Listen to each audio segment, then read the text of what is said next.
presentar, algunos tal vez me conozcáis, otros no me conozcáis. Soy Mario Alonso Puig. Mi trayectoria fundamentalmente está muy basada en la medicina, en la cirugía, 26 años en quirófanos en distintos países y siempre muy marcada por el interés de cómo un médico puede verdaderamente conectar con otro ser humano y ayudarle a hacer frente a desafíos que a veces son francamente serios.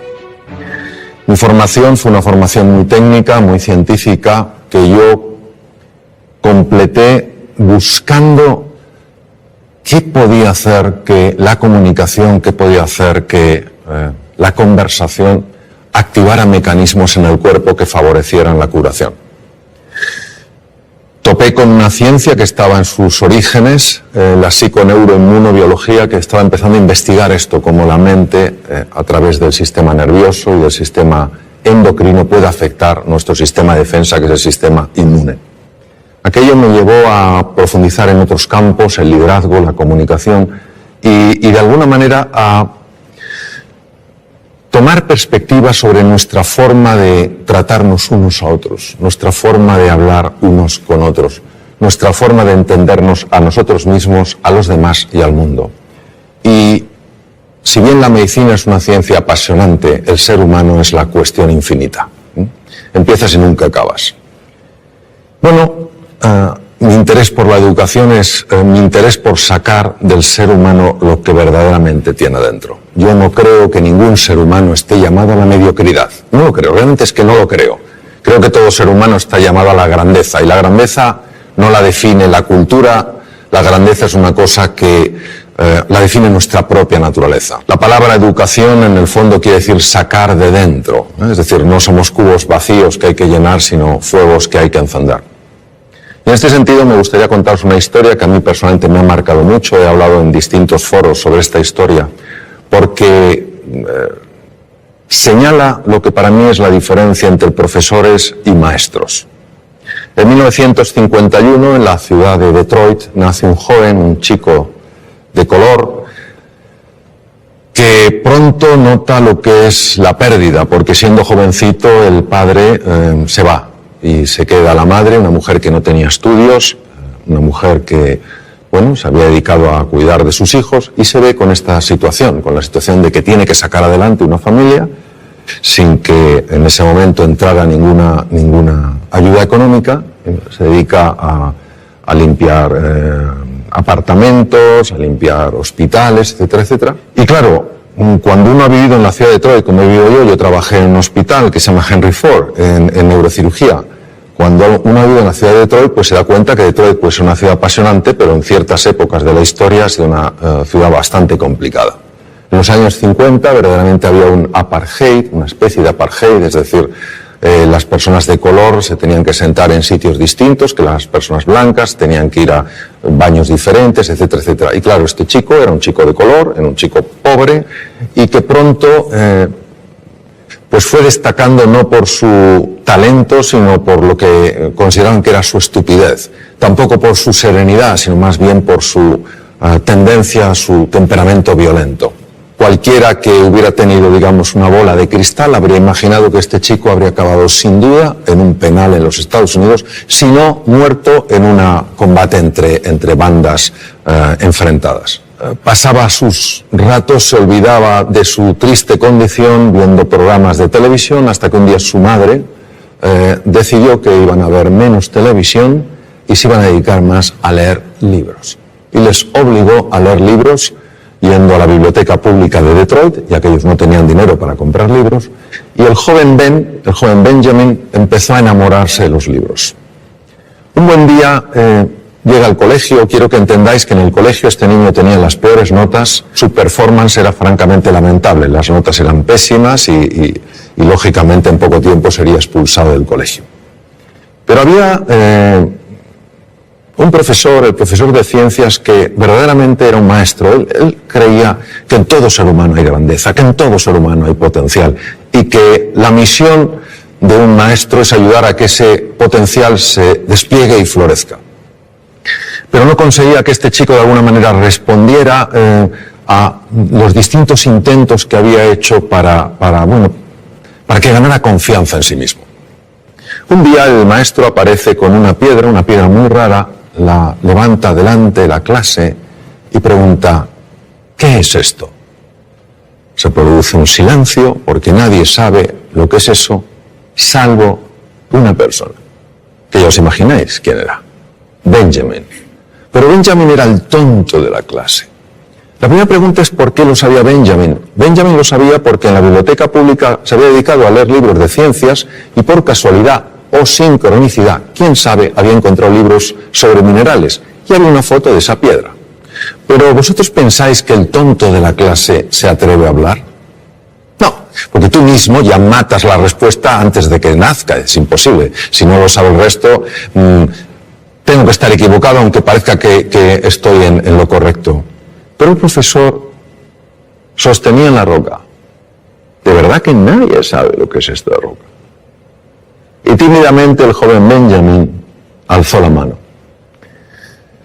Cuando una persona solo ve el performance y solo enjuicia a los demás, es muy fácil decir: venga, Benjamin, ¿cómo lo vas a saber tú? Si tú no sabes nada. Pero aquel profesor mantuvo un espíritu curioso, interesado. Él sabía que en todo ser humano hay grandeza. La buscaba, la llamaba constantemente. Benjamin, ¿tú no sabes? Sí. ¿Qué es? Obsidiana. Correcto. Pero el profesor podía haber dicho: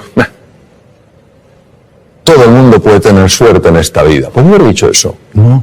Porque él estaba buscando del hilo que te lleva a la madeja. ¿Pues sabes algo más de la obsidiana? Y vaya que sí sabía el joven Benjamin. Empezó a hablar sobre la obsidiana, las temperaturas elevadísimas, luego el frío, cómo cristaliza la roca, etcétera, etcétera.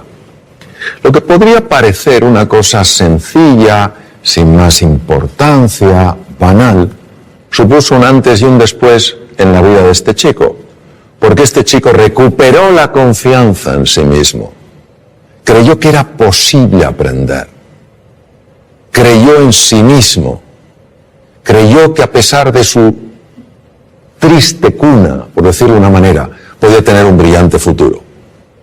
Este chico pasó de ser el último de la clase a ser el mejor estudiante de su colegio. Hizo realidad su más profundo sueño, que era absolutamente imposible: ser médico. Se convirtió en el mejor neurocirujano infantil de la historia, profesor Ben Carson. Ben Carson en 1987 hizo una operación de separar a dos gemelos siameses unidos a nivel craneoencefálico. Todas las cirugías que se habían hecho hasta aquel momento para separar lo que se llama un cráneo pago, esta malformación craneoencefálica, todas los niños habían muerto en la mesa de quirófano. En esta operación, en 1987, intervinieron 70 profesionales de la medicina y duró 22 horas.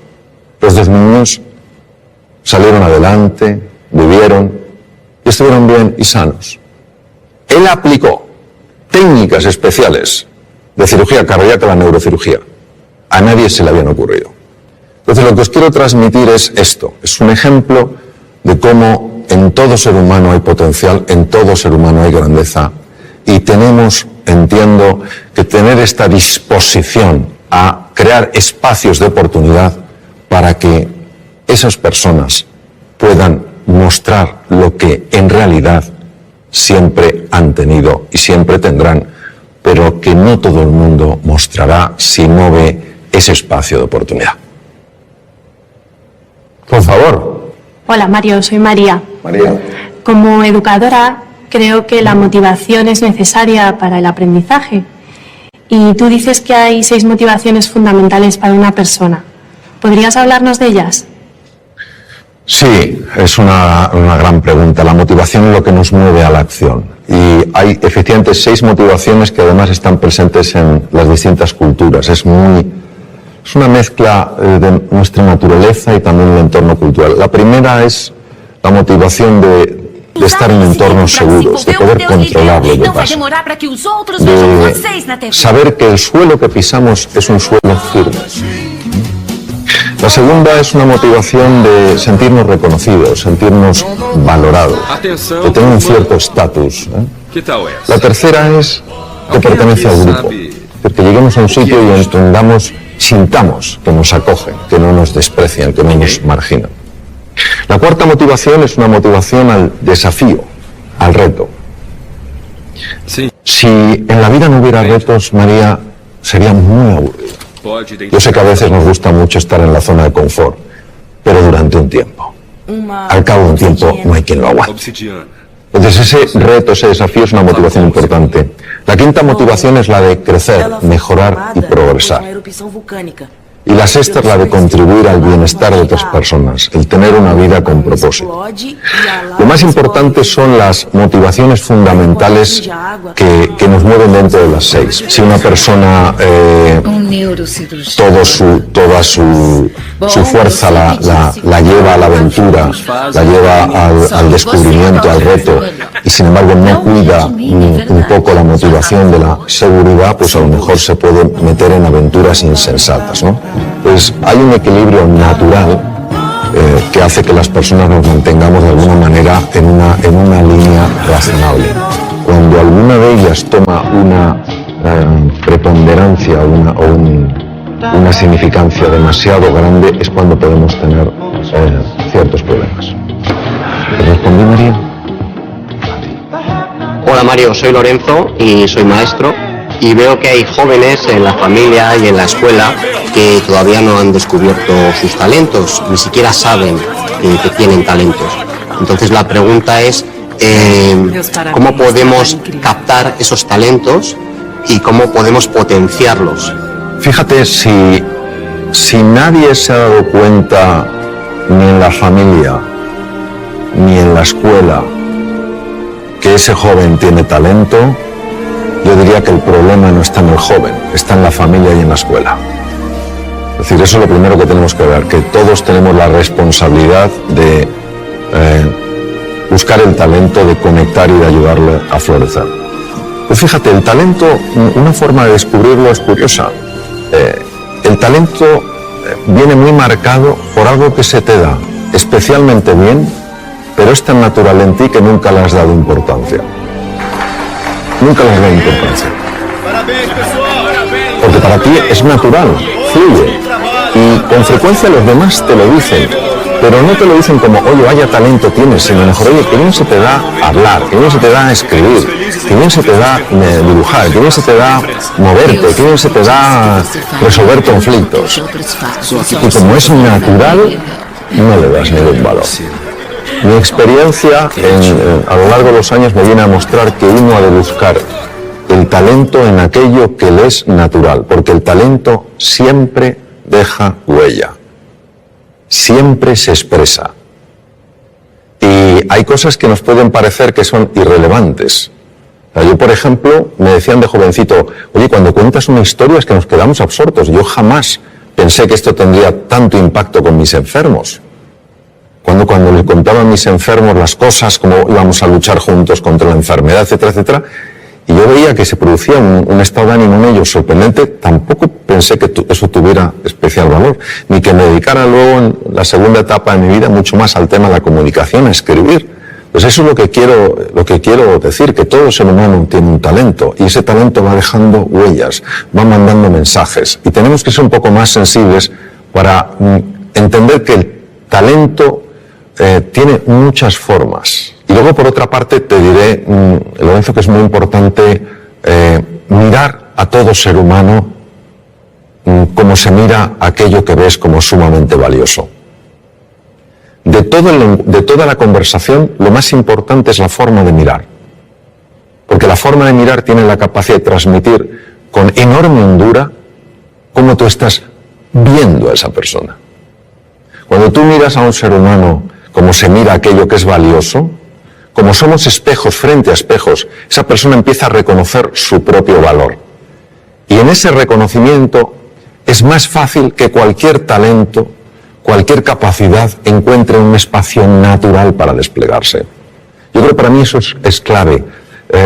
Ver a todo ser humano como grandeza en potencia. Unos lo expresarán en mayor o menor grado, pero esa grandeza está en todo ser humano. Hola Mario, mi nombre es Antonio, soy maestro de educación primaria Y mi pregunta es la siguiente. En alguna entrevista mencionas a Gandhi, que sabemos que era abogado de formación, pero nunca ganó ningún pleito. Pero sin embargo podemos decir que llegó a cambiar el mundo. Entonces, ¿nos podría explicar este ejemplo y sobre todo cómo aplicarlo al ámbito educativo? Sí, la historia de Gandhi es una historia verdaderamente, yo diría, sorprendente. Gandhi padecía lo que se podía llamar una enorme timidez, una timidez profundamente limitante.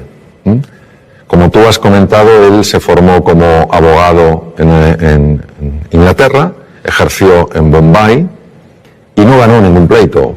Un abogado tiene que tener una buena retórica, tiene que tener una buena capacidad de comunicación. No la tenía. Tuvieron un problema, un familiar que vivía en Sudáfrica, tuvo un problema legal y consideraron la familia que si el joven Mohandas, su nombre es Mohandas, Mahatma quiere decir alma grande, Mohandas Gandhi fuera allí, a lo mejor en el camino se espabilaba, como cuando se manda a un hijo o a un sobrino que se va al extranjero, a ver si con el aire se espabila. Y entonces, ¿qué pasa? Que algo le sacudió profundamente la injusticia que vio. Y este es un punto clave, porque cuando el corazón de un ser humano es tocado con tal nivel de impacto, el cerebro empieza a operar de una forma radicalmente distinta. Entonces Gandhi fue un hombre que ya ni siquiera movilizaba a la gente por su capacidad de comunicación, su simple presencia ya movilizaba.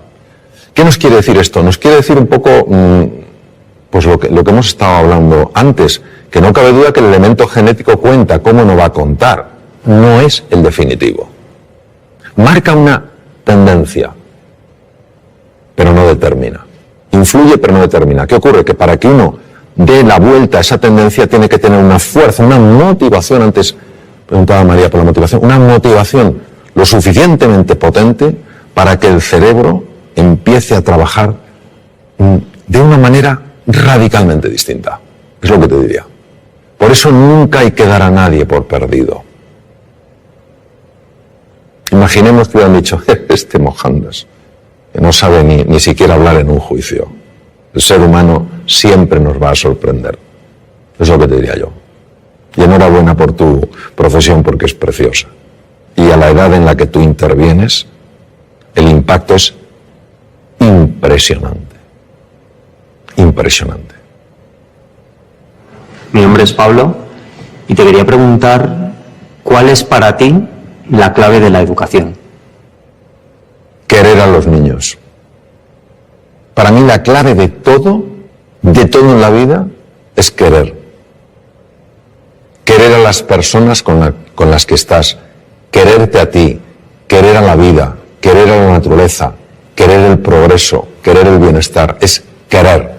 Porque si tú quieres, vamos a suponer que estamos hablando de educación infantil, si tú quieres a un niño, harás todo lo que esté en tu mano para ayudarle a salir adelante. Si tú quieres a un enfermo y le quieres de verdad y no sabes hacer una operación quirúrgica determinada, buscarás a una persona que la haga mejor que tú. Es querer. Donde el ser humano entiendo que tiene un desafío es en el querer, pero en el querer de verdad a la otra persona, querer que salga adelante, querer que florezca, querer que sea plenamente feliz. Y cuando esto se ha aplicado en entornos como la medicina, los enfermos están más sanos. Cuando se aplica en la empresa, la gente es más feliz. Cuando se aplica en la universidad, se aplica en el colegio, se aplica en la escuela, los niños tienen mejores resultados. Para mí esa es la clave. Querer, y si me dijeras, y otra, creer. Creer. Y es fundamental que entendamos que creer, la fe, no es un acto del entendimiento, es un acto de la voluntad. O sea, si fuera el entendimiento, ¿para qué necesito si lo veo, pero elijo eso. Elijo tratar a las personas como si todas tuvieran potencial, aunque no lo hayan expresado. Y eso se transmite con la mirada, se transmite con el gesto, se transmite con la respuesta que tenemos ante el error, la respuesta que tenemos ante el acierto, el acompañamiento que llevamos a cabo. Creo que a veces complicamos mucho las cosas. Creo que lo verdaderamente valioso es tremendamente sencillo. Y yo creo que son cuatro principios que si se aplican, querer a las personas, creer en ellas, valorarlas y potenciarlas. Si hacemos eso, a mí personalmente me parece que todo funciona. Si no les queremos, no creemos en ellos, no les valoramos y no les potenciamos, pues yo creo que tenemos otra historia. Yo soy padre de 2 hijos, cada uno diferente. El cociente intelectual solo influye en un 8% aproximadamente del éxito en la vida. ¿Qué es el otro 92%? ¿Cómo conseguimos el otro 92%? Bueno, vamos al Juan.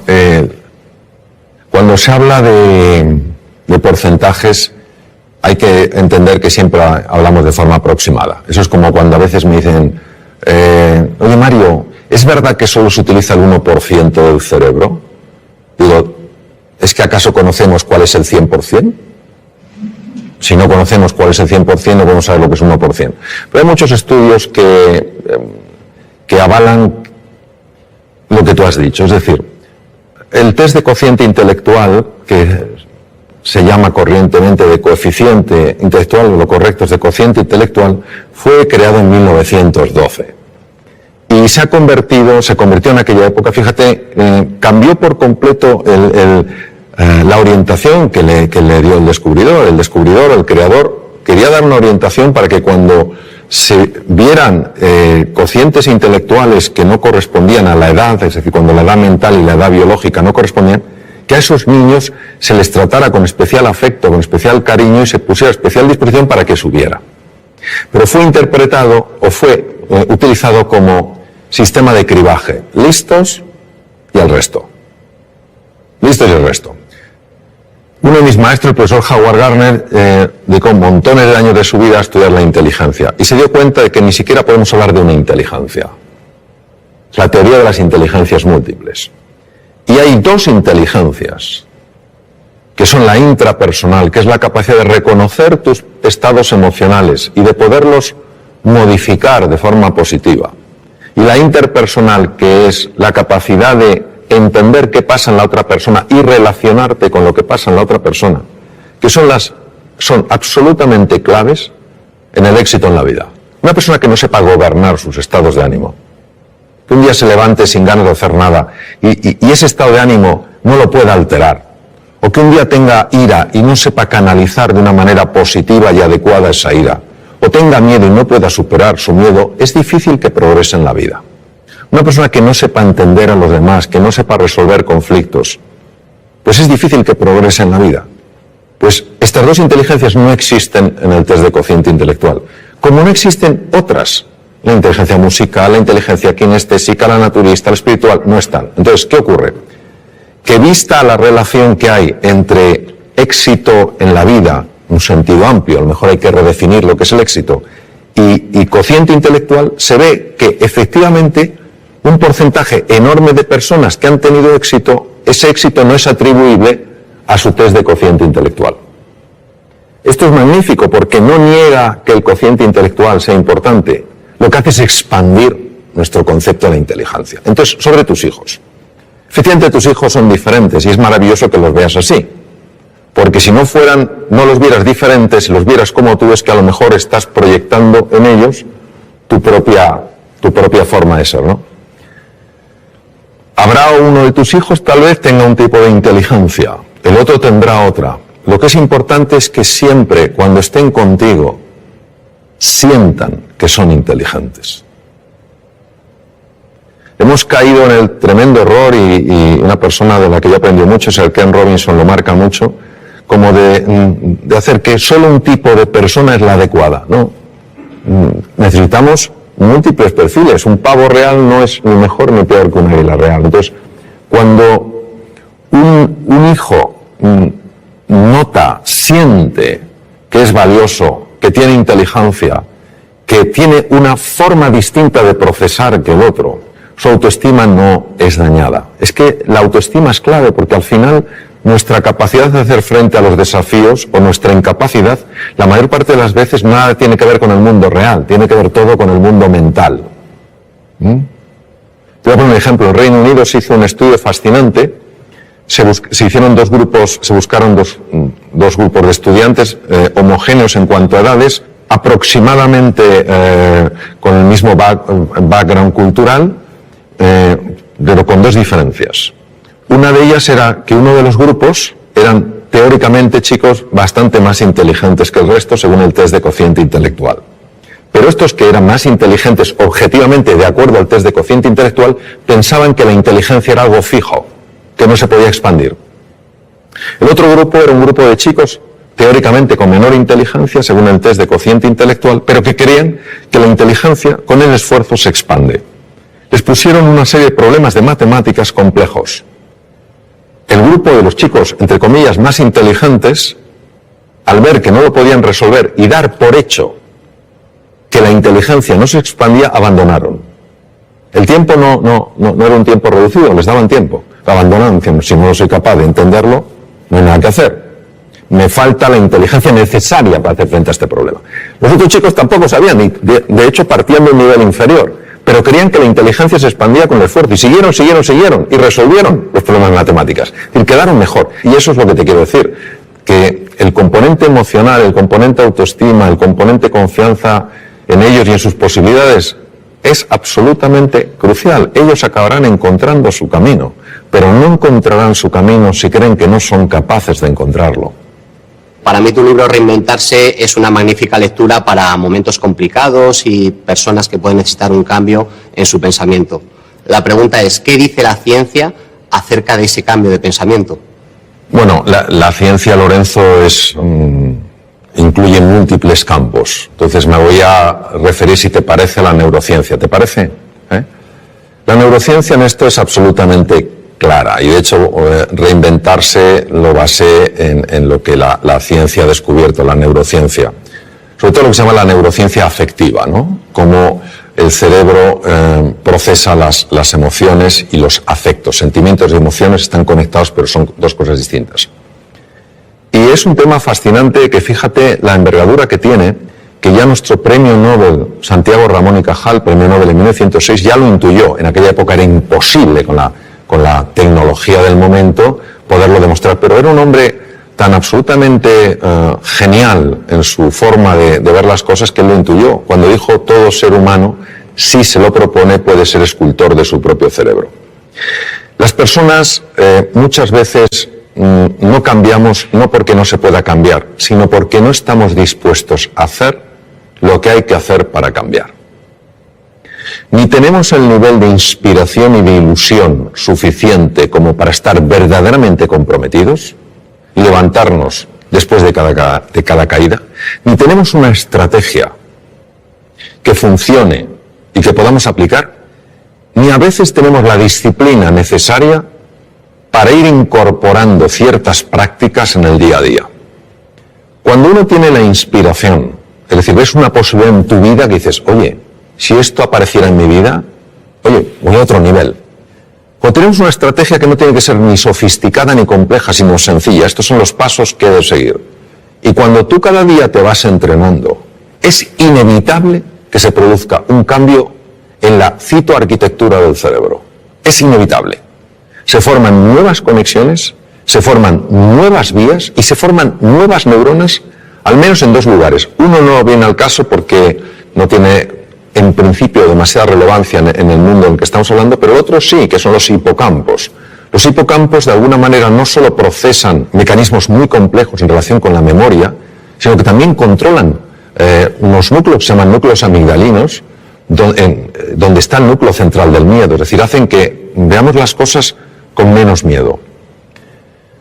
Todos nosotros podemos cambiar, podemos activar genes, podemos desactivar genes, podemos crear nuevas conexiones. Entonces, ¿qué nos dice? Nos dice la neurociencia que vivamos con pasión, con entusiasmo, que vivamos con fe en nosotros y en nuestras posibilidades, y que estemos dispuestos a llevar a cabo el entrenamiento necesario para incorporarlo, para que pase del saber al saber hacer. Y cuando uno está con personas realmente relevantes en el mundo del deporte, en el mundo de la ciencia, te das cuenta de la disciplina que ponen en su vida. Todos los días se entrena. No hay un día que digan, no, hoy no me entreno, se entrenan un poquito. Y eso es una maravillosa oportunidad porque quiere decir que nuestro pasado no tiene por qué predecir nuestro futuro. Si una persona quiere cambiar cómo ha vivido hasta ahora, lo puede hacer. Ahora necesita estos ingredientes. Un verdadero entusiasmo, una motivación que le genere el compromiso, una estrategia que sea razonable, no tiene que ser compleja, y una práctica constante para que al final no haya nada que creerse, porque tú mismo lo puedes verificar. Por ejemplo, yo aprendí inglés ya siendo un adolescente, y para mí el inglés era absolutamente imposible. O sea, es que no me entraba nada. Y lo que me entraba... Thường một duyên số nhưng nếu em cho số đảm bảo mình nên duyên đấy. Từ khi gặp em Google hết áp dụng bởi em là tất cả những gì anh cần tìm, giống một kho báu để ngăn người khác bước tới. Đối đầu thế giới anh cũng sẵn sàng cân tim, ghét phải là tim của em như cô bạn. Nỗi nhớ đong đầy bao giờ mới khô cạn, khoảnh khắc bên nhau thời gian như ngừng trôi vì em sở hữu sự hấp dẫn vô hạn. Yêu đơn phương cảm giác khó đọc tên, mọi thứ mù mịt dường như đứng trước bão. Mãi hy vọng chờ đợi ngóng trông đến ngày nụ hôn đó sẽ một lần được trao. Hương thơm ngọt ngào vương trên mái tóc em gây nghiện cực mạnh, anh này vẫn ước áo. Quỳnh là loài hoa đẹp nhất trong bóng đêm, cuộc đời này ưu tố đang cần em bước vào. Đưa cho anh cái bản đồ vì anh sắp lạc bên trong đôi mắt kia. Hãy đưa cho anh cuốn từ điển vì cảm xúc. No se me quedaba. Y lo que a lo mejor se me quedaba luego no lo recordaba. Con lo cual era ultra frustrante. Y parecía que eso era un muro que no se podía romper. Sin embargo, tenía una enorme ilusión porque sabía que si yo aprendí inglés, yo tenía un buen expediente académico, si aprendí inglés, a mí la Facultad de Medicina me podía becar a distintos hospitales del mundo. Y eso fue mi pasión. ¿Qué estrategia tenía? Pues en aquella época, yo ya tengo mucha juventud acumulada, en aquella época había un libro que era muy básico, no había sistemas tan avanzados como el Vaughan y todo esto, había un sistema muy básico que era un manual y me ponía a leer las lecciones. 10 minutos todos los días, con esa pasión y con la ilusión de que se me quedara algo. Y pasó un año, me presenté al primer examen y claro, ellos me preguntaban en inglés y yo contestaba con el libro. Entonces claro, se me estaban diciendo, pero este hombre nos contesta una cosa distinta, pero es lo que yo tenía. Entonces claro, pero yo seguí y al año y medio se me abrió la cabeza y empecé a absorber el inglés como si fuera una esponja marina. Hoy casi me manejo también en inglés como en español. Entonces, lo que te quiero decir es que si fui capaz de romper ese muro partiendo de la incapacidad absoluta de entender, o sea, no es que para mí el inglés fuera difícil, es que era imposible, pero que necesité una inspiración. Estuve 2 años, 10 minutos todos los días, de forma ininterrumpida, ni siquiera cuando me dolía la cabeza, estuve enfermo con gripe, catarro, etc., nunca lo dejé. Entonces, claro que se puede cambiar, ahora estamos dispuestos a hacer ese esfuerzo, porque que es algo realmente ilusionante. Y ahí, obviamente, hubo un cambio en la estructura cerebral clarísimo, porque si no es incomprensible. O entre medias me hicieron un trasplante cerebral y yo no me enteré. Es también una posibilidad. Hola Mario, soy Adelaida. Como madre de 2 hijas, nos ocupamos en casa de decirles que son queridas, a pesar de que no se coman toda la comida que tienen en la mesa, a pesar de que cometan equivocaciones, incluso a pesar de que discutimos y peleamos. El caso es que tienen dificultades cuando se enfrentan a situaciones nuevas. Entonces, ¿cómo podemos hacer nosotros como padres para ayudarles a que se enfrenten a esos miedos? Pues viendo que nosotros nos enfrentamos a los nuestros. ¿Sabes lo que pasa? Yo también tengo 3 hijos y resuena mucho conmigo o resuena mucho en mí lo que dices tú. Es difícil que los hijos aprendan valentía de los padres, porque les queremos tanto que nuestro miedo a que les pase algo, nuestro miedo a que sufran, nuestro miedo a que lo pasen mal, hace que muchas veces tomemos una actitud hiperprotectora. Y a veces son amigos suyos, otros familiares, los que dicen atrévete, prueba esto, etcétera, etcétera. Entonces, yo te diría, en relación a tu pregunta, es decir, como madre, ¿qué puedes hacer? Bueno, en primer lugar, entender que es normal que nuestros hijos se den golpes, Es normal que nuestros hijos experimenten frustraciones y es normal que experimenten dolor, si no, no hay crecimiento. Y a veces los tenemos un poquito entre palmitas, como que no le pase nada, no vaya a sufrir. No. Yo lo que te diría es que hagas 3 cosas. Lo primero es valorarles. Tú ya les estás valorando. Les valoras como personas. La segunda es desafiarles. Es importante que les desafíes para que ellos crezcan. Y la tercera es acompañarles. Es decir, que muchas veces no se sientan solos en el desafío. Hay desafíos que verdaderamente para todo ser humano y en unos niños el que corresponde a su edad, da mucho miedo. Si se sienten acompañados, lo cual no quiere decir llevarles de la mano, si se sienten acompañados se atreven mucho más. Yo haría esas 3 cosas, sencillamente valorarles, desafiarles y acompañarles. Y luego dejar que la naturaleza obre. La realidad y el mundo real, al menos como yo lo veo, es mucho más benevolente que el mundo mental. El mundo mental nos monta unas historias. Yo creo que es experiencia de muchos, si no de todos los que estamos aquí, como cuando una cosa nos ha dado miedo y hemos dicho, tengo que hacerlo, y lo hemos dicho, pero si no era para tanto. Si no era para tanto. El miedo tenemos que verlo no como un oponente, sino como un compañero imprescindible para crecer. Cuando una persona siente miedo, estamos hablando de los miedos habituales, no estoy hablando de ante el depredador. Cuando una persona siente miedo es porque está tocando las barreras, los límites de su zona de confort. Y esa es la llamada para estirarse. Esa es la llamada para crecer. Toda la magia está fuera de la zona de confort. Todos tenemos miedo. En una ocasión un piloto, hace muchos años, en norteamericano, los mejores pilotos de Boeing 747, los Jumbo, le preguntaron qué sentía al despegar con 400 pasajeros. Y él dijo, miedo. Y el que entrevistó dijo, Dios mío, ¿pero cómo puede tener usted miedo?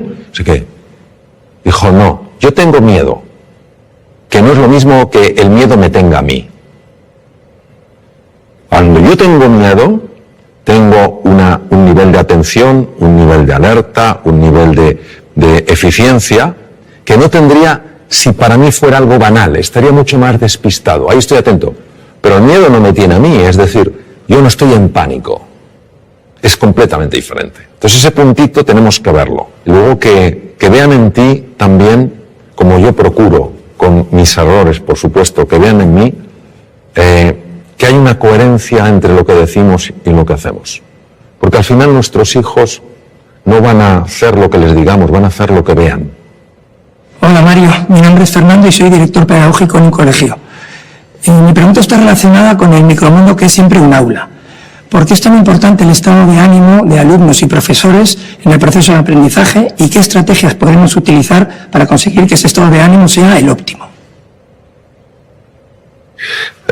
Me gusta especialmente de tu pregunta que incluyas tanto alumnos como profesores, porque creo que es importantísimo valorar el estado de ánimo del profesor. Un sistema educativo que no valora el estado de ánimo del profesor, creo que se equivoca profundamente. El profesor es el elemento más importante del sistema educativo. No es la tecnología, no es el aspecto de las aulas, ni el tamaño de los campos deportivos. Es el profesor. Y si un profesor ha perdido el ánimo, ánimo es alma, se ha desanimado, es importante ayudar a esa persona a que recupere el ánimo porque, primero, es una profesión importantísima. Segundo, porque lo necesita para estar bien y lo necesita para enseñar bien. E igual pasa con el alumno. Si un alumno ha perdido el ánimo, es muy difícil que pueda captar nada. ¿Por qué es tan importante? Nosotros somos hijos de Descartes. Y Descartes, filósofo del siglo XVII, padre de la filosofía racionalista, obviamente fue un hombre muy brillante. Sin embargo, dijo algo que penetró mucho en el inconsciente colectivo y vivimos de acuerdo a aquello. Él hablaba de que había procesos mentales, res cogitans, y elementos físicos corporales, res extensa, y que no se comunicaban prácticamente. Esto nos ha llevado a pensar que el aprendizaje, el conocimiento, pues es una cosa fundamentalmente intelectual, cognitiva. Y el elemento emocional era un tema de pasada. Si estabas a gusto, bien, pero tampoco afectaba.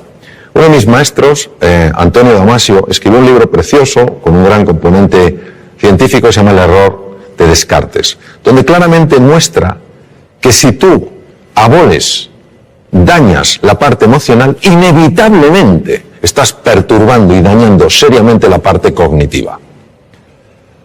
Cuando se estudia la neurociencia afectiva se ve que una persona, por ejemplo, que haya perdido el ánimo, que esté desilusionada, que esté desesperanzada, que se sienta impotente, no tiene el mismo riego cerebral que una persona que se sienta con ilusión, que se sienta con ánimo y se sienta con ganas. Las zonas más anteriores del cerebro, lo que se llaman áreas prefrontales, que son esenciales en el mantenimiento de la atención, en la memoria, en el aprendizaje y en la creatividad, son muy dependientes del estado emocional. Por eso una persona entusiasmada, con un proyecto, ilusionada, que se siente a gusto, acompañada de gente que cree en ella, etcétera, etcétera, es una persona mucho más inteligente, mucho más creativa y mucho más emprendedora. La misma persona, si le cae el ánimo, si se siente incapaz, etcétera, no importa si es capaz o no, no ejercitará esas capacidades porque las tiene abolidas. Entonces, el cuidado del ánimo, del estado de ánimo, en alumnos y profesores es clave. Entonces, a veces nos embelesa la tecnología. Y está muy bien la tecnología. El elemento esencial siempre será el profesor y su relación.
Siempre, afortunadamente, será un elemento humano. Esto será insustituible. Entonces, por eso me parece clave. Cuando uno sabe que esto es importante, lo puede cuidar. Entonces, ¿qué se puede hacer? Lo que se puede hacer es, sencillamente, crear un espacio de verdadera escucha donde las personas, sin ningún tipo de miedo, puedan transmitir lo que sienten y lo que necesitan. Y no tener que ocultárselo. Y si un profesor dice, he perdido el ánimo, es importante creer en esa persona, valorarla, desafiarla y acompañarla a que lo recupere. Si ni siquiera esa persona transmite que ha perdido el ánimo, porque no siente que hay un espacio dispuesto a escuchar eso, ¿cómo la vamos a ayudar? Si un alumno en un momento determinado se siente desanimado, qué importante es que pueda transmitírselo a un profesor para que le ayude. Tenemos un concepto absolutamente obsoleto de lo que es la inteligencia, lo que es la creatividad. Creemos que son capacidades fijas. El propio Daniel Goleman hizo un estudio en un barrio de Boston. Yo ejercí como cirujano en Boston. Un barrio que se llama Roxbury, que es un barrio muy complicado. Niños con cocientes intelectuales muy bajos. Empezó a ilusionarles, empezó a motivarles, empezó a hacerles creer en sí mismos y en sus posibilidades. Pasados unos meses, les volvieron a hacer un test de cociente intelectual, que lo lógico es que hubieran sacado la misma puntuación y algunos sacaron 20 puntos más. Entonces, lo que no podemos es creer que el ser... Qué bien lo decía Ortega y Gasset, decía, el ser humano no es un participio, sino un gerundio. No estamos hechos del todo, sino que nos vamos haciendo. La inteligencia se va haciendo, la creatividad se va haciendo, todo se va haciendo. Y la conexión es el ánimo que tienes, la ilusión. Pues curiosamente esto, a pesar de toda la investigación que hay que lo refuerza, sigue siendo en muchos medios una rareza. Es como una conversación que no se tiene, parece que estamos en el siglo XVII. Que hemos avanzado mucho tecnológicamente, pero no tenemos el tipo de conversación que a lo mejor podríamos tener para tocar temas de esta envergadura. Y no hay nadie que no tenga momentos con el ánimo caído y necesite que alguien le ayude a levantarlo. Si lo podemos expresar con confianza, si podemos abrir nuestra vulnerabilidad sin sentirnos en peligro, es que todos ganamos. Eso es lo que yo te diría. Hola Mario, me gustaría que nos contaras algunas técnicas, consejos o pautas que transmitir a nuestros hijos cuando se ponen nerviosos ante un examen, esa situación de estrés, de nervios que vivimos, cómo manejarla. El estrés es un campo muy amplio y de gran calado. Entonces, yo lo que te diría es que la razón por la que nos ponemos nerviosos la mayor parte de las veces no es por el hecho en sí, sino por la historia que nos estamos contando acerca del hecho. Es decir, hay un examen, y esto obviamente es una prueba. Vamos a ver, si no tienes ni idea del contenido, es normal que estés nervioso. Es decir, pero eso ni lo estamos considerando al día. Es decir, una persona que se va a un examen y no ha estudiado nada, ya le puede decir, ponte a hacer un poco de mindfulness, no te va a venir la ciencia infusa. ¿No te va a venir la ciencia infusa? O sea, no te va a venir la ciencia infusa. Entonces, estamos hablando de una persona que por lo menos ha hecho un esfuerzo, tiene un cierto conocimiento del contenido y lo que quiere es expresarlo bien. ¿Por qué se pone especialmente nerviosa esa persona? Por lo que se está contando a sí misma. Hay un diálogo interno que es absoluto ruido mental que está diciendo, anda que si sale la pregunta que no te sabes, anda que si no lo escribe bien. Es un discurso que ha sido fotografiado con técnicas de resonancia funcional magnética en cuanto a activación de centros cerebrales, ¿no?, que corresponden a ese discurso, ¿no? Yo te diría que hay varias cosas que sabemos que ayudan a reducir ese estado de ruido, vamos a llamarlo ruido mental, es decir, ese nerviosismo como consecuencia de ruido mental. En primer lugar es hacer ejercicio físico. El ejercicio físico por sí solo tiene la capacidad de reducir el ruido mental. El ejercicio físico no implica apuntarse a un gimnasio sino moverse más. En segundo lugar, poderlo hablar con alguien de confianza, poder hablar el sentir, poder contar el sentir. Y a veces si no tienes a nadie, escribe lo que te preocupa, pero en un papel tan pequeño que casi no lo puedas ver. Porque el cerebro está interpretando que si puedes poner el problema en un tamaño tan pequeño es que el problema no es tan grande. ¿Vale? La siguiente cosa que te diría es que se entrenen en una cosa que cada vez tiene, pero por pura lógica, más difusión, que es todo lo que es los estados contemplativos de la conciencia, que no es más, o mindfulness, que lo único que significa es que se entrene en prestar atención a las cosas que son reales, como su respiración, como las sensaciones del cuerpo, porque el otro es mental. Entonces, cuando la narrativa no recibe la misma atención, empieza a tener menos impacto.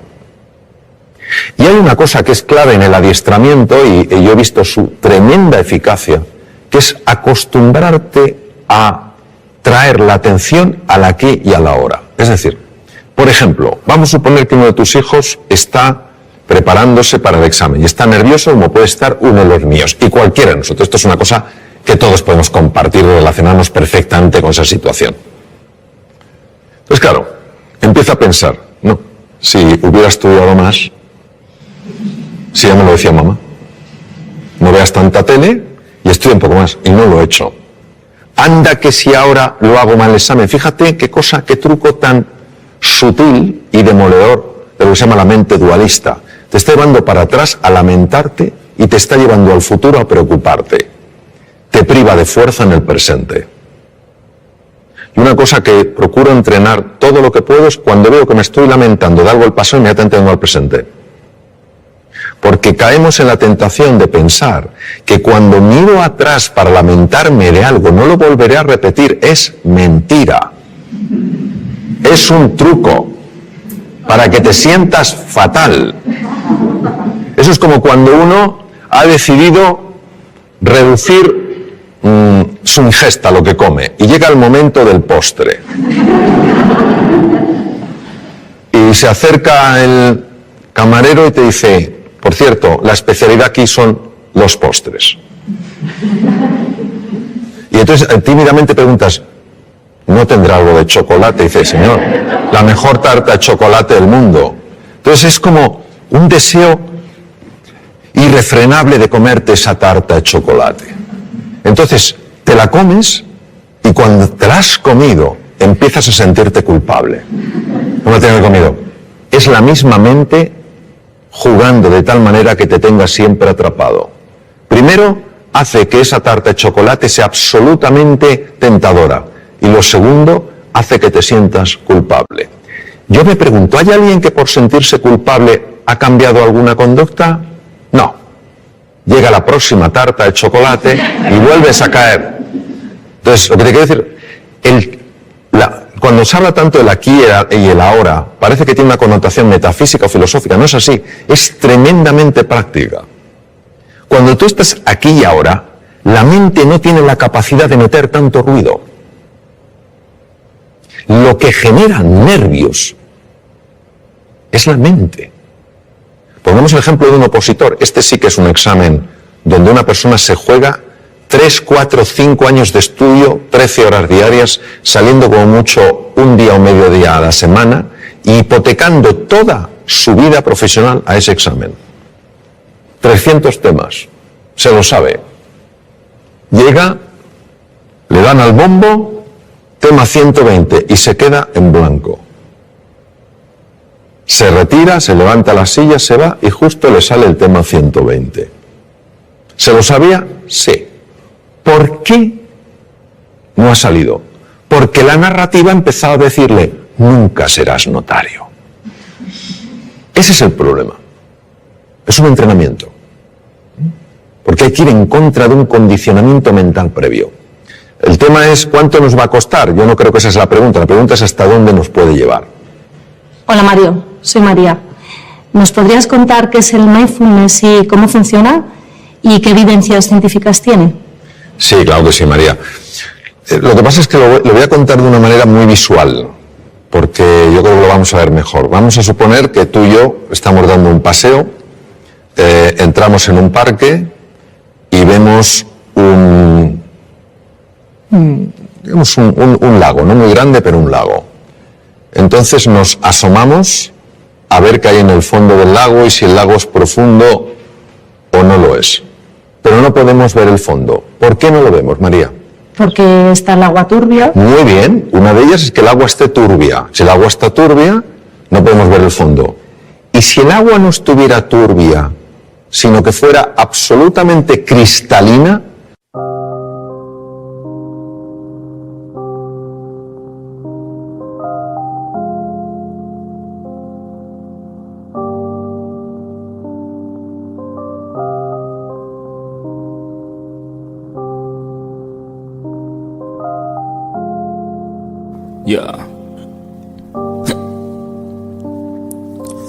Khi say anh thường hay nhắc về em, mong khỏa lấp những u tối. Khoảnh khắc về đêm nghe lại bài ca ngày xưa cũ, ta hát về nhau nhớ những giấc mơ ta từng ước. To tát về sau và đó là khi mà anh dần lụy là không làm chủ chính mình. Thấy không gian trở nên tồi tệ, mọi thứ bao phủ chính mình. Em đâu còn như điều anh mơ, anh cũng tự nhủ chính mình. Nhưng mà thôi em, nào ai giỏi mà đủ tính tình, chẳng thể vươn tới được cảnh cao dù anh có nhã ý trèo. Trong cơn say mọi thứ cuồng quay, anh trở thành gã chí phèo. Yêu chân thành là không thay lòng dù em có như thị nở. Ý anh là em như cô Tấm, nhìn em như thị nở. Đêm vắng ngả ngón tay xám vàng vì đốt cả bao thuốc lá. Căn phòng chung khi xưa nồng ấm, bây giờ sao bút giá. Một thói xấu mà anh đã quen khi em không ở bên lâu. Anh thường ngồi trong một góc tối nhậu suốt cả đêm thâu. Em mang con tim anh đi đâu, khiến anh mù quáng vẫn cố sáng mỗi khi đau. Em mang con tim anh đi đâu, điều gì choáng váng để xứng đáng ướt mi nhau. Em mang con tim anh đi đâu, khiến anh mù quáng vẫn cố sáng mỗi khi đau. Em mang con tim anh đi đâu, điều gì choáng váng để xứng đáng ướt mi nhau. Đêm thâu anh đâu muốn nỗi buồn cứ dậy thêm đâu. Tên nhau anh cố gắng không nhớ để mà quên đau. Đào sâu trong ngàn điều muốn nói nhưng chẳng nên câu. Bao lâu để tổn thương phai mở đi những vết sâu. Vì sao thiếu em đời tôi như bài văn thiếu ý. Vì sao chỉ biết yêu thôi chẳng hiểu gì dại khờ. Khi con tim cần người không phải người cần dại khờ. Dấn thân mãi để kiếm trời dưới đất. Vội vàng mang ưu tư vào nhạc cất. Vội vàng tôi muốn tắt nắng đi cho màu đừng nhạt mất. Tương tư chiều cuốn cuộc đời theo hướng mặt trời xa đi. Tương tư chiều mà kỷ niệm ôi còn gọi ta chi. Biển tình dù bao la nhưng mặn chát đắng. Và biển anh không xứng là biển xanh nhưng anh muốn em là bờ cát trắng. Yêu yêu là xuống cả địa ngục vì đã chót tim như là xuân diệu. Yêu là chết ở trong lòng một ít.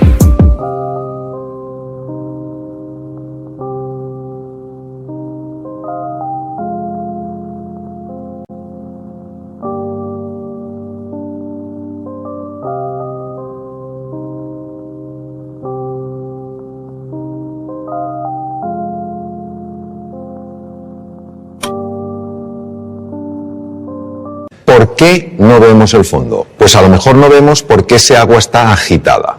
Vamos a suponer que conseguimos que ese agua se serene, que ese agua se tranquilice. Entonces podemos ver el fondo, que puede tener una gran profundidad, ¿verdad? ¿Y qué hay en el fondo? En el fondo puede haber grandes tesoros, ¿no? Me permito recordar que algunos de los mejores tratamientos oncológicos que hay en la actualidad se han obtenido de esponjas marinas. Hay grandes tesoros, grandes oportunidades y también podemos ver cosas pues que no tendrían que estar ahí, plásticos, basura en el fondo del mar que está haciendo daño a la naturaleza, ¿correcto? Eso es lo que hace el mindfulness. Nuestra mente está agitada y como está agitada no vemos nuestro potencial ni tampoco vemos aquello que nos está lastrando. Cuando conseguimos que ese agua, esa mente se serene, empezamos a ver cosas en nosotros y a experimentar sensaciones y a experimentar realmente descubrimientos, revelaciones en el sentido de cosas que estaban veladas y se ven, que tienen un poder transformador en la vida. Y también empiezas a ver aquellas cosas que no habías visto de ti y que realmente te están haciendo la vida difícil. Y a veces, para poder limpiar un poco el agua, hay que descubrir dónde está la suciedad. Esto es lo que permite el mindfulness. El mindfulness es un ejercicio puro de la atención para serenar esa mente que por razones que todavía no conocemos está agitada. Y como está agitada, no podemos reconectar con nuestro potencial oculto, ni sabemos por qué tantas cosas que son pequeñas nos alteran de una manera tan grande. El mindfulness ya está descrito en la literatura india desde el Bhagavad Gita de hace 3.500 años, cuando Krishna le dice al príncipe Arjuna, la mente es difícil de manejar como el viento, y cuando cerca del Nepal el príncipe Gautama Siddhartha, Sakyamuni Buda, el primer despierto según el lenguaje sánscrito, descubre que el dolor es parte de la vida, pero el sufrimiento lo genera este movimiento de la mente. Y que la forma de combatir ese sufrimiento es estabilizar la atención, alejándola de esa narrativa, de esa rumiación constante, de ese ruido que nos impide reconectar con lo que somos. La evidencia científica, pues mira, la evidencia científica es aplastante. Aplastante tanto la neurociencia contemplativa, que es la que se dedica a estudiar el efecto en el cerebro de los estados meditativos, como en la fisiología cardíaca, en la endocrinología, en la neurología. Es que, fíjate, detrás de muchísimas enfermedades, por no decir de todas, hay un factor que puede pesar más o menos y que es la ansiedad. La ansiedad es generada por el ruido mental. La Universidad de Harvard es pionera en el mundo estudiando esto. Entre el 60 y el 90% de las consultas a médicos generales tienen como uno de los factores clave emociones perturbadoras. Vivir en la ansiedad, vivir en la desesperanza, todas estas cosas. Entonces, eso es lo que hace el mindfulness.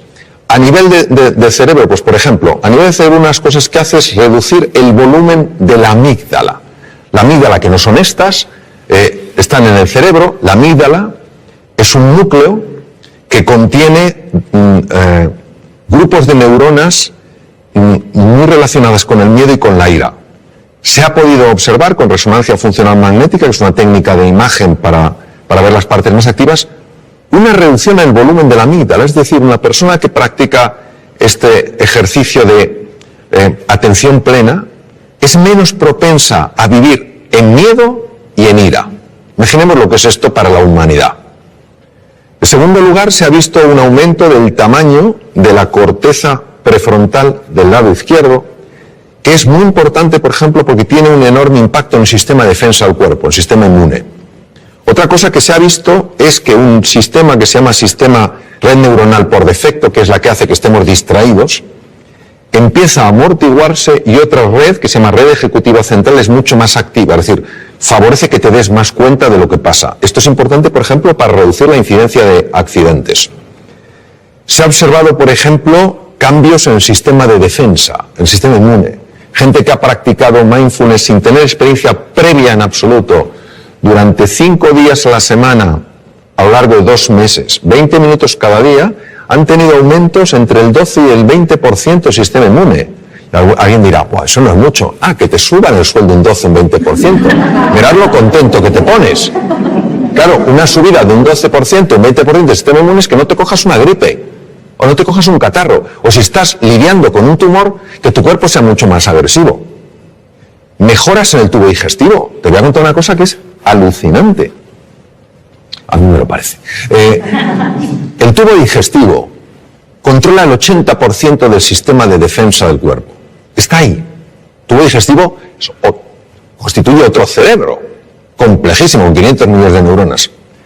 Cuando una persona está súper-tensa, cuando una persona está llena de ansiedad, empieza a producirse el paso de sustancias feas, quiero decir, nocivas, desde la luz del intestino delgado y a veces del colon, a la sangre, y pueden dar lugar a procesos inflamatorios generalizados que ya se están empezando a relacionar con uno de los factores, uno solo, que podría tener su conexión con el Alzheimer, por ejemplo. Hace más difícil el control de la glucosa.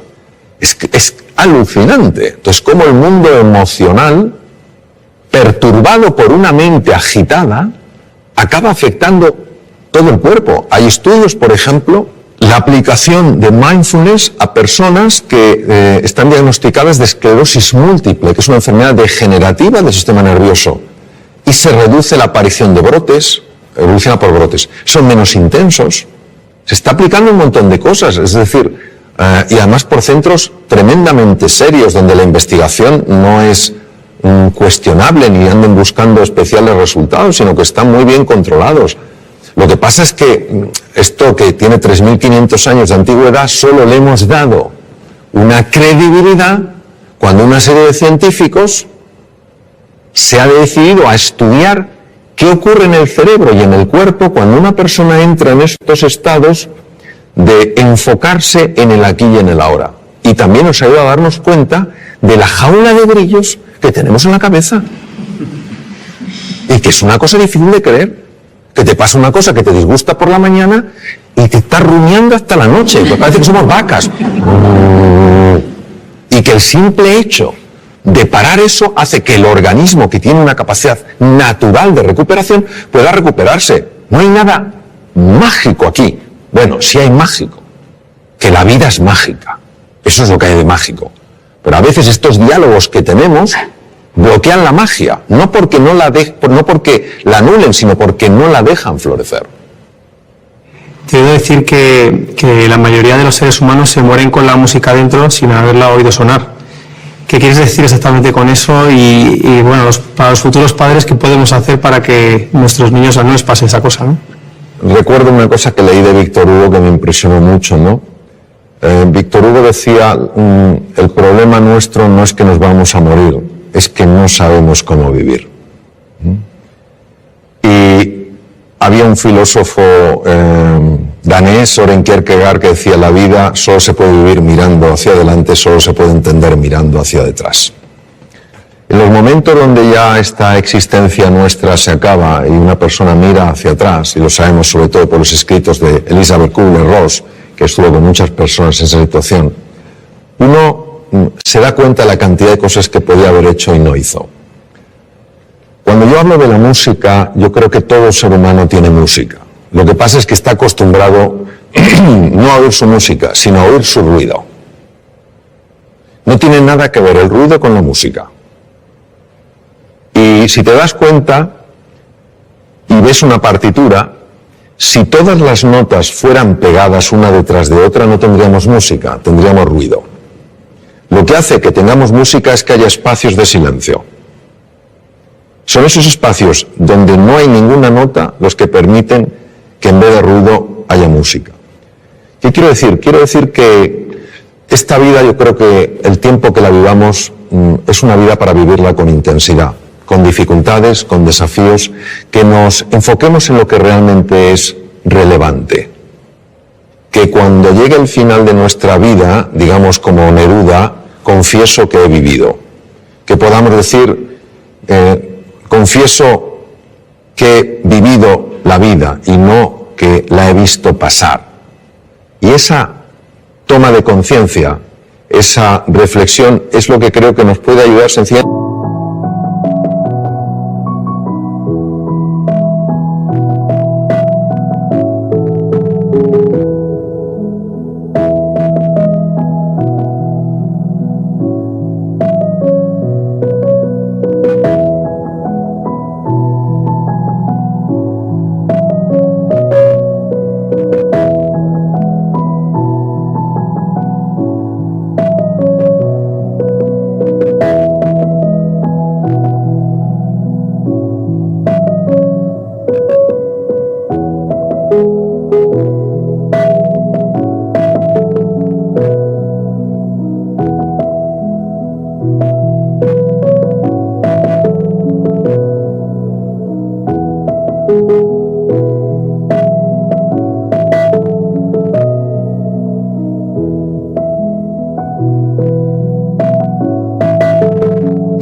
A que la música emerja, porque el ser humano está llamado a eso, a hacer sonar su música. O sea, todos tenemos una música, y es una música preciosa, todas diferentes, todas complementarias. Eso es lo que quiero decir, que no nos conformemos con vivir una vida de ruido, sino que vayamos encontrando esa música a base de enfocarnos en las prioridades, para que al final de nuestra vida podamos decir, como decía Neruda, confieso que he vivido.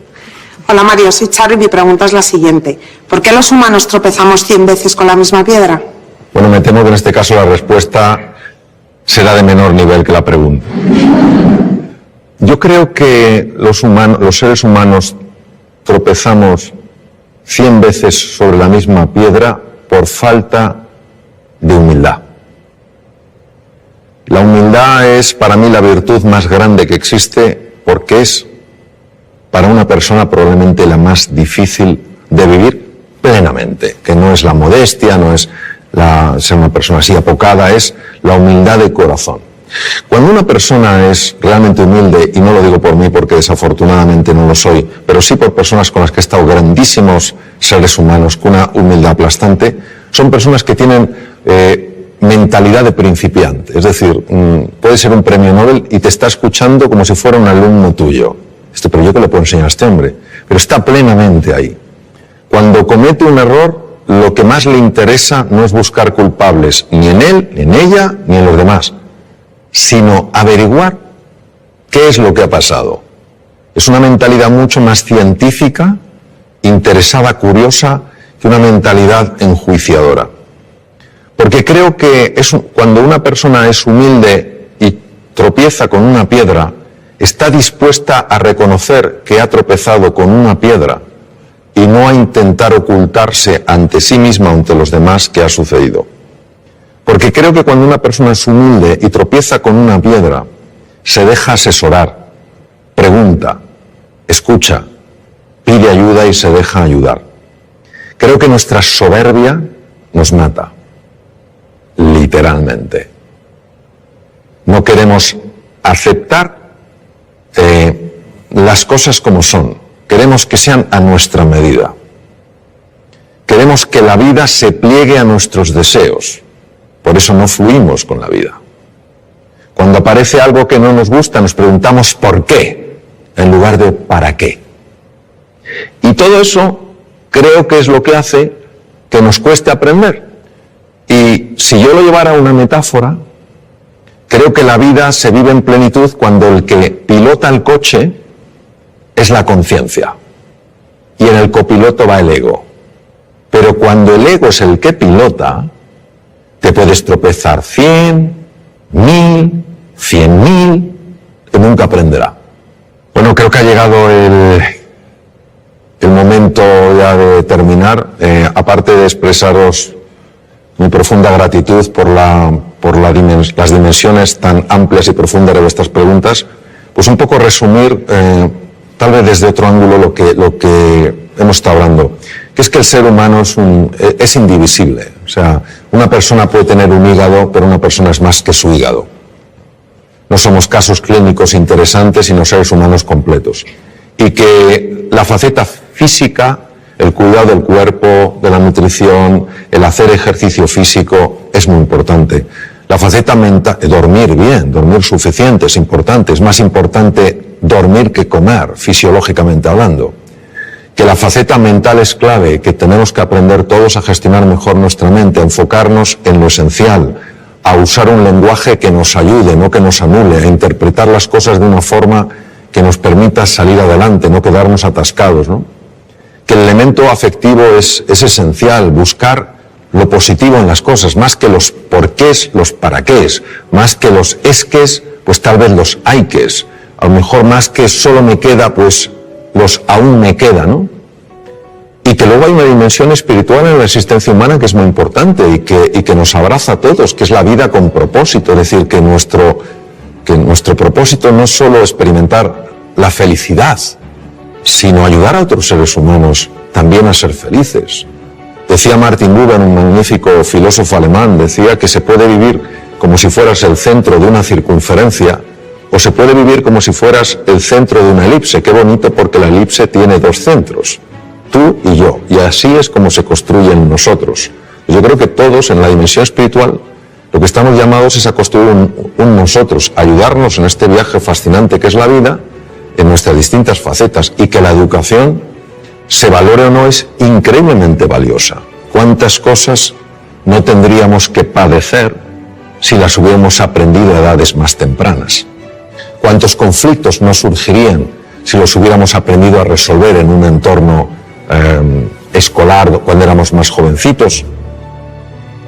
¿Cuántos dones conoceríamos si los hubiéramos descubierto? Entonces, la educación es tarea de todos, y yo creo que nuestra responsabilidad es, cada uno en la medida de sus posibilidades, ayudar a valorar verdaderamente no solo la importancia de la educación, sino la enorme importancia del maestro, la enorme importancia de la relación con el estudiante, valorar al estudiante porque es la persona que está en el momento cumbre de la vida para aprender y descubrir, y entender que esto puede dar un gran sentido a nuestra vida, porque no es solo lo que nosotros logremos, es también el legado que vamos dejando y que puede afectar a muchas generaciones. Tú cambias un sistema educativo, lo mejoras, y eso puede tener un impacto como cuando tiras una piedrecita en un estanque y las ondas se extienden por todas partes. Pues eso, os animo a que cada uno, donde esté, como pueda, en la manera en que vea, viva de acuerdo a unos principios que en el fondo lo único que buscan es darle al ser humano su verdadera dignidad y su grandeza. Gracias.